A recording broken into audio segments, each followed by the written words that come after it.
You stopped seeing the numbers. The synchronicities that were hitting you every single day just quietly disappeared, and now you're sitting there wondering if you did something wrong, if you lost it, if Sophia walked away, if the universe moved on without you. And I know exactly how that silence feels, because it doesn't feel like peace, it feels like abandonment. But what I'm about to tell you in the next few minutes is going to completely flip everything you think you understand about this moment. Because that silence you're experiencing right now, that emptiness where the signs used to be, that is not Sophia leaving.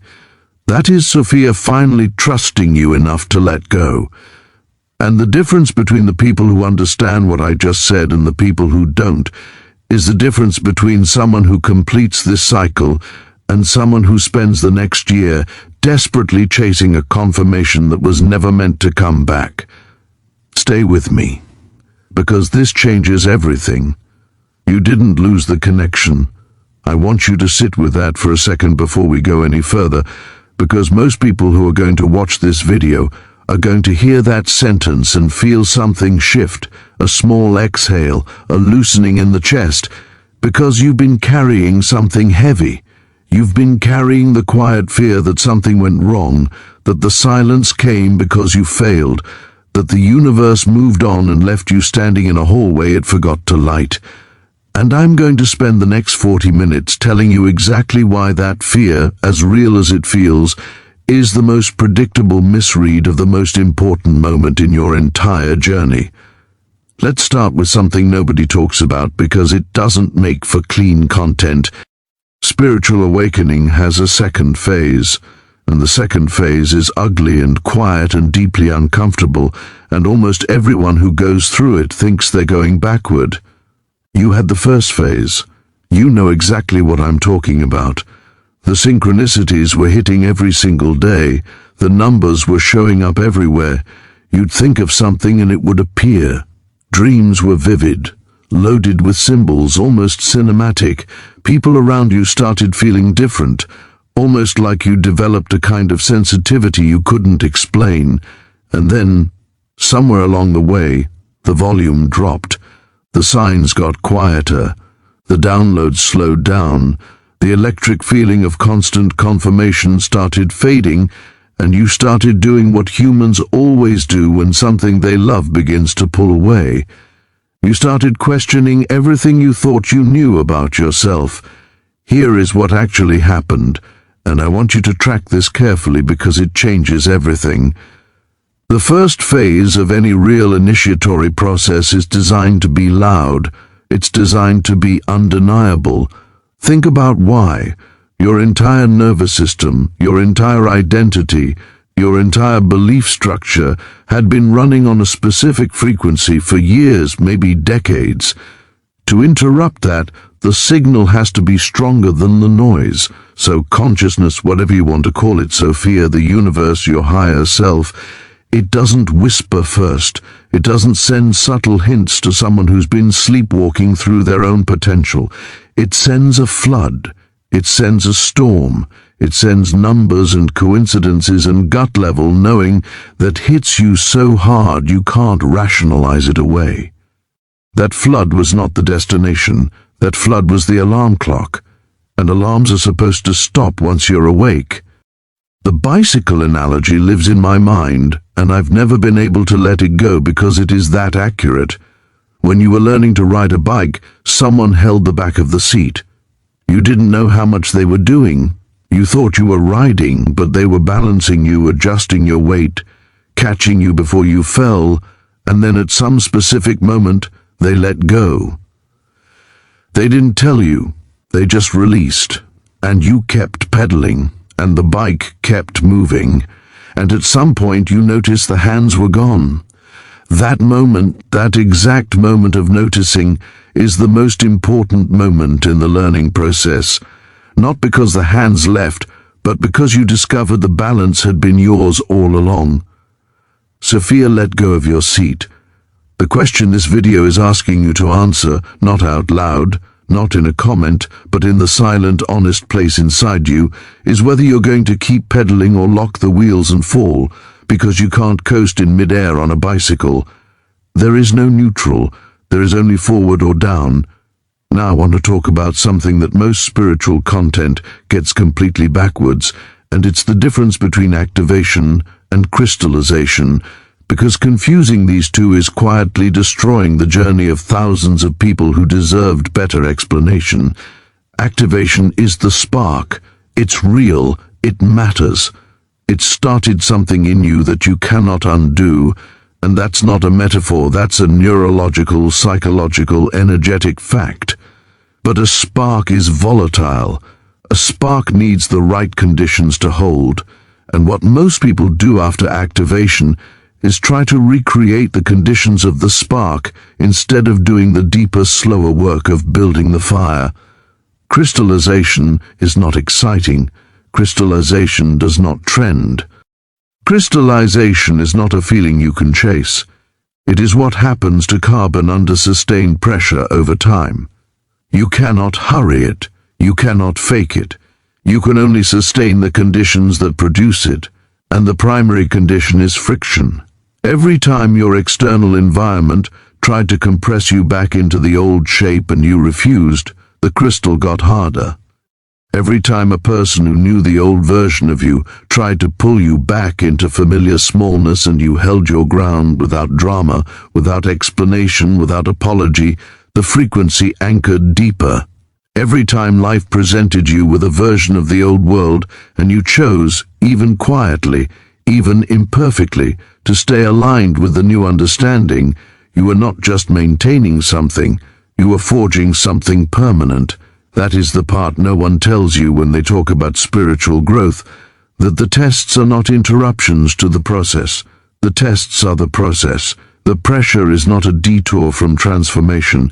The pressure is the mechanism of transformation. This is not motivational language. This is the actual science of how consciousness solidifies. And that brings me to Sophia's silence, and I want to be very precise here because this is the section most likely to either land exactly right or be misheard entirely. There is a specific phenomenon that happens after a real initiation completes its first arc. The outer signs quiet down. The dramatic confirmations become less frequent. The relationship between you and whatever intelligence was guiding you shifts from teacher speaking to student, listening into something more like two people sitting in the same room who no longer need to fill every moment with words. That silence is not absence, it is a different quality of presence. And the distinction matters because how you respond to it determines everything about what happens next. If you filled the silence with anxiety, with frantic searching for the next sign, with the quiet desperation of someone who needs external validation to feel real, then you were still in the first phase energetically, even if time had moved you past it. The first phase tests whether you can receive. The second phase tests whether you can sustain without receiving. And sustaining without constant input is infinitely harder than receiving, because it requires you to trust your own knowing over your own doubt. That is the actual work, not the meditation, not the rituals, not the content consumption. The daily, unglamorous, unsexy practice of choosing your higher self when nobody is applauding and nothing is confirming and the world is loud and dense, and doing what the world always does to people who are trying to evolve inside it. Now let's talk about the three experiences that are almost certainly moving through your life right now, because they're not random, and calling them by their real names takes some of the power they hold over you. The first one is the pull of the past. Something from the old version of your life came back or is coming back, an old relationship, an old habit, an old identity, an old environment, and it came wrapped in just enough familiarity to feel safe. It always comes that way. The old world doesn't return in your life as an obvious trap. It returns as a comfortable coat you wore for years, soft and familiar against your skin, and the only problem with putting it back on is that it no longer fits the body you've grown into. You'll feel the constriction the moment you try, and that discomfort is the message. Not all returns are regressions, but this specific one, the one you already know I'm talking about, the one where you felt the pull and something inside you quietly flagged it. That one is a test of whether you're willing to stay committed to your own becoming, even when comfort offers you an exit. The second experience is the trial of circumstances. Something external went sideways. A plan collapsed, a financial pressure arrived, a relationship hit unexpected turbulence, and your frequency responded to it. Not catastrophically, but you felt the dip. You felt the old thinking try to reassert itself. You felt the gap between the elevated state you'd been holding and the lower frequency reaction your nervous system defaulted to under stress.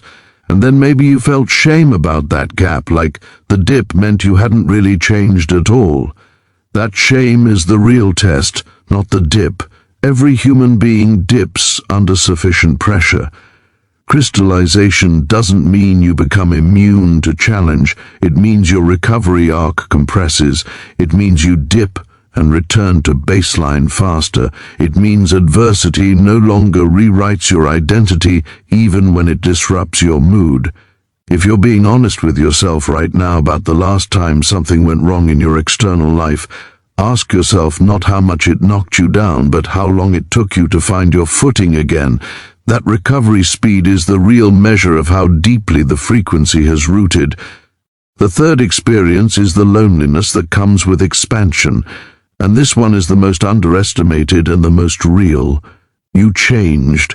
The people around you didn't necessarily change at the same rate, in the same direction, or at all.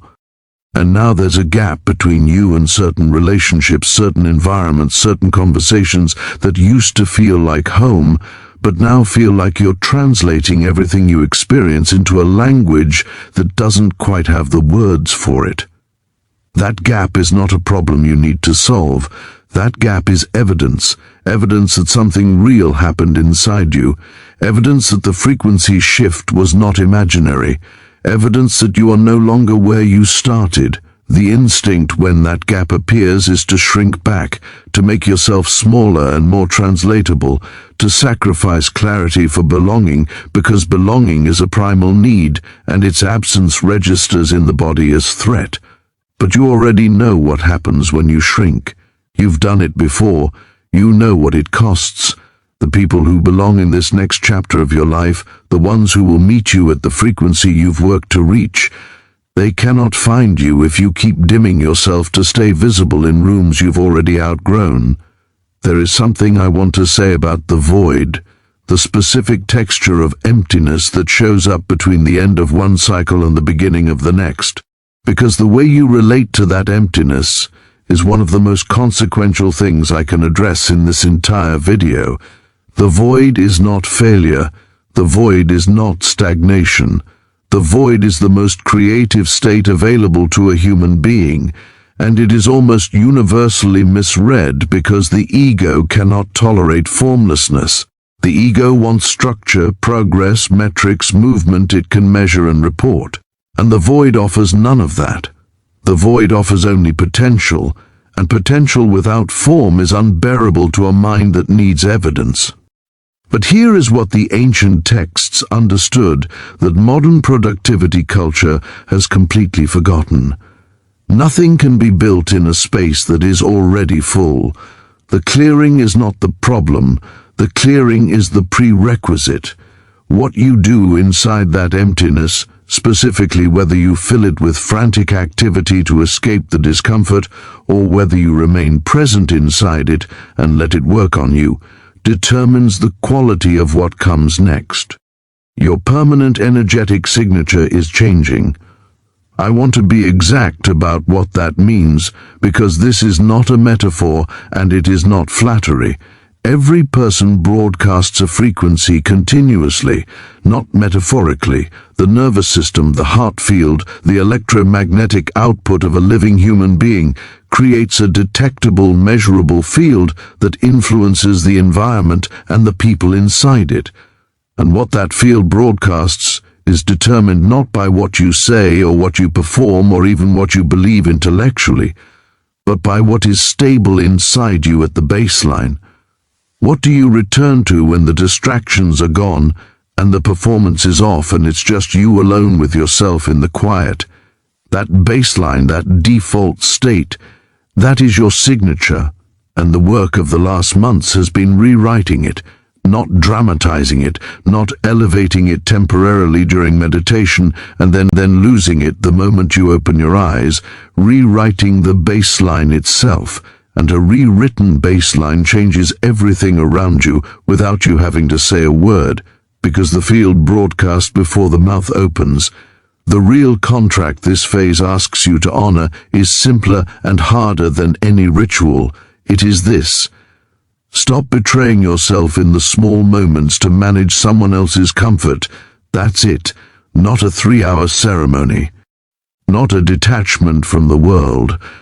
Just the daily practice of noticing when you're about to make yourself smaller, quieter, more palatable, more manageable, more digestible for someone who never asked you to expand in the first place, and choosing, in that specific moment, to stay true instead.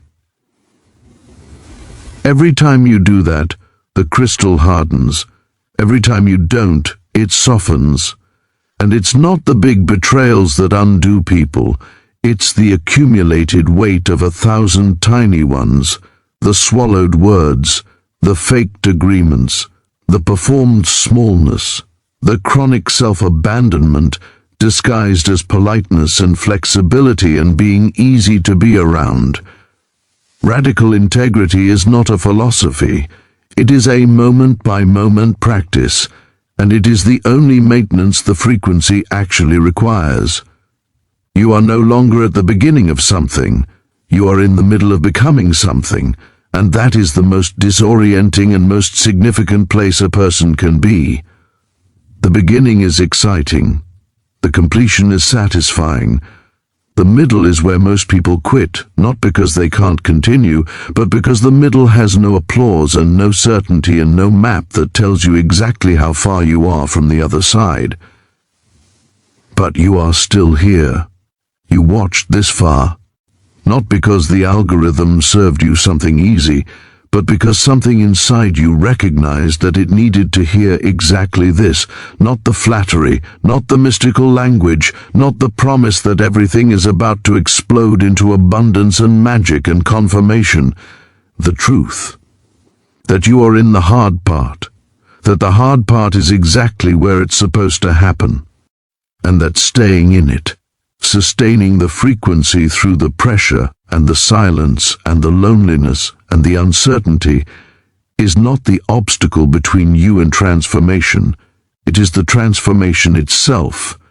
Go do one real thing today that the old version of you wouldn't have done, not because I told you to, not because a portal is closing or a cycle is expiring, but because you know what you know now and you cannot unknow it.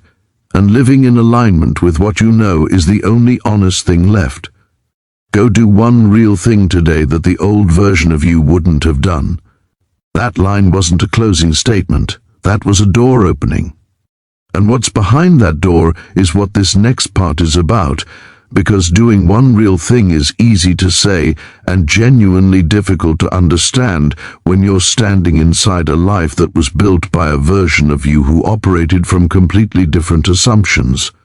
The old you made decisions from scarcity, from the need to be liked, from the low-grade terror of being too much or not enough simultaneously, from the exhausting middle ground of performing competence while privately doubting everything. And the structures that version of you built, the relationships, the habits, the roles, the daily patterns, they all carry that original frequency inside them like a blueprint. Changing your internal state without changing those structures is like renovating a house from the inside while the foundation still slopes. Eventually the walls remind you which direction gravity actually pulls. This is why external reality feels slow to catch up, not because manifestation doesn't work, not because you didn't do it right, but because the physical world is the last layer to respond, not the first. Think about it like sediment. Consciousness shifts first, almost instantly when something real cracks open. Emotion follows, slower but still relatively fast. Behavior changes after that, requires repetition and friction. And then the physical world, the circumstances, the opportunities, the encounters, that is the outermost layer, the densest, the most resistant, the last to move. Most people get frustrated and quit at exactly the moment when the outer layer is just beginning to respond. They interpret the delay as denial. They read the lag as evidence that nothing actually changed. And so they contract. They pull back into the old pattern. They decide the whole thing was wishful thinking dressed up in spiritual language. And the instant they contract, the outer world, which was mid-rearrangement, stops, because it was organizing itself around their signal, and the signal just went quiet. What you are being asked to hold right now is not certainty about outcomes. What you are being asked to hold is certainty about direction. Those are completely different things, and the distinction is the difference between someone who eventually arrives and someone who spends years circling the same intersection. Certainty about outcomes is the ego's version of faith. It says, I will believe when I can see. It says, I will trust when I have evidence. It says, show me first and then I will commit. And the universe, consciousness, the field, whatever you want to call the intelligence that responds to frequency, it doesn't work that way. It has never worked that way. Every tradition that has ever engaged seriously with the nature of reality has said the same thing in different words. Commitment precedes confirmation. You move first. The path appears under your feet, not in front of them. Certainty about direction is different. It doesn't require you to know what the destination looks like.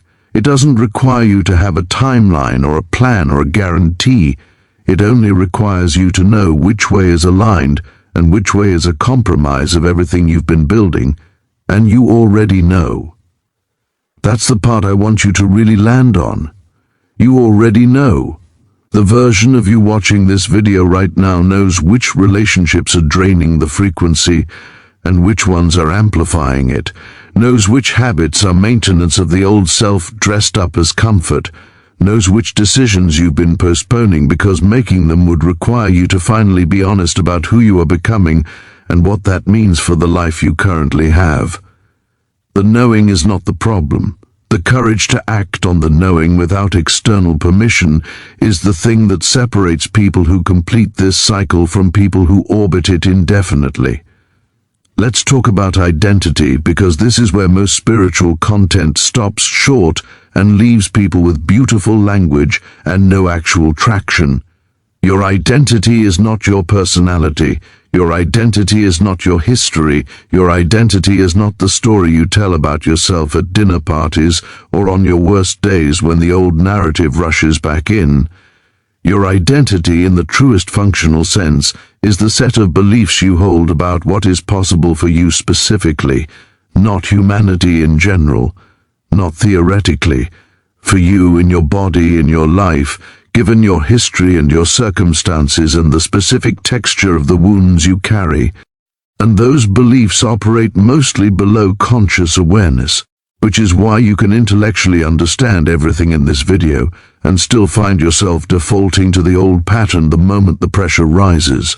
The intellectual layer updated. The identity layer didn't.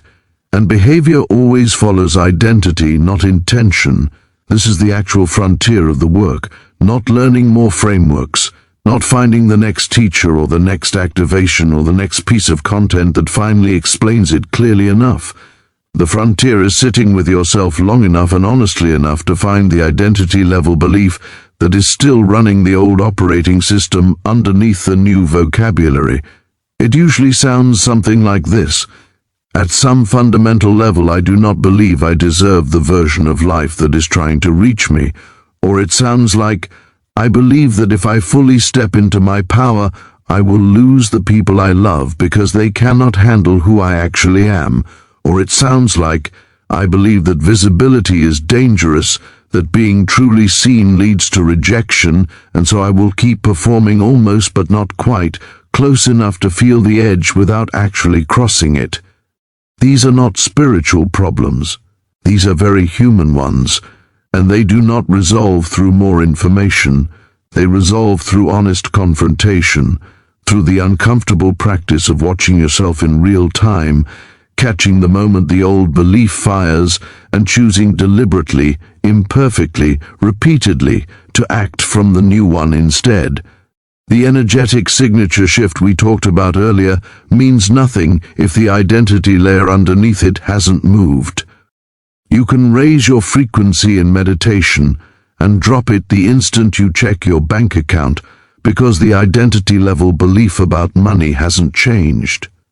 You can hold extraordinary presence in a room full of strangers and completely collapse in front of a parent or an ex-partner because the identity layer around that specific relationship still carries the old agreement. The work is not uniform. It is specific. It is finding the exact places where the new frequency and the old belief are in direct conflict and doing the slow, unglamorous, non-contentable work of resolving that conflict in the direction of growth.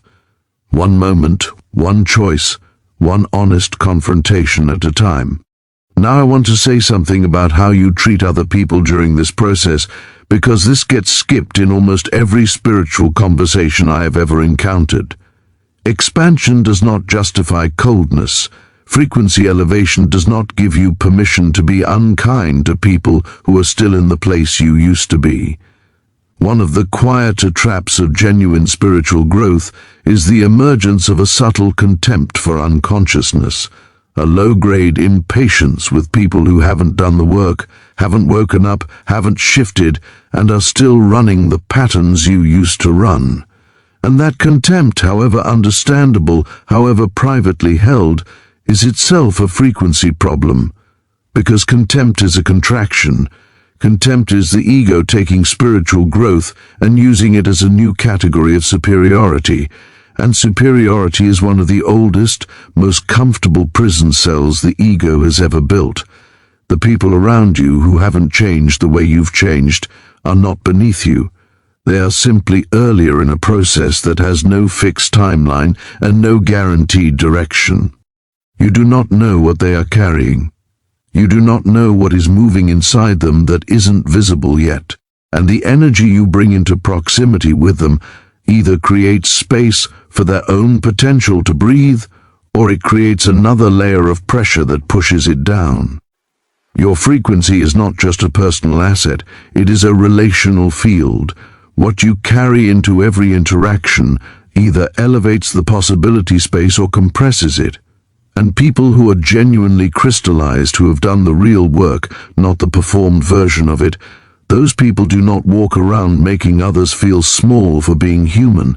They create a quality of presence that makes others feel more possible, more seen, more capable of their own becoming. That is the real gift of an elevated frequency, not the ability to repel density, but the capacity to hold space for transformation in it. There is one more thing, and it might be the most important thing, and it is this. Stop waiting to feel ready. Ready is a myth the ego invented to protect itself from the discomfort of uncertainty. You have been waiting to feel ready to have the conversation, ready to make the change, ready to leave, ready to begin, ready to fully commit to the version of your life that you know is aligned. And ready never fully arrives because ready is a feeling, and feelings are produced by the nervous system, and the nervous system is a creature of habit that generates fear in direct proportion to the unfamiliarity of what you're considering. The nervous system cannot distinguish between a genuinely dangerous situation and a situation that is simply new. It responds to both with the same cocktail of hesitation and resistance and quiet dread, and if you wait for that response to disappear before you act, you will wait forever. Because the response doesn't disappear before the action. The response resolves through the action. Courage is not the absence of fear. Courage is the decision that what you're moving toward matters more than the comfort of staying still. You have everything you need, not eventually, not once you do a few more things or understand a few more concepts or find the right teacher or the right moment or the right alignment of external circumstances. Now, in the exact state you are in, with the exact knowledge you already carry, with the exact wounds you're still working through, with the exact uncertainty that is sitting in your chest right now as you process everything in this video, that is not a liability. That is the human condition. And working within the human condition, not transcending it, not escaping it, not waiting until you're spiritual enough to be above it, but actually doing the work inside it, is what crystallization actually looks like in a real life. The silence was always the invitation, not to find something new, but to finally trust what you already are. I personally researched, wrote, and prepared this video to bring your accurate and meaningful content. Subscribe for more original content.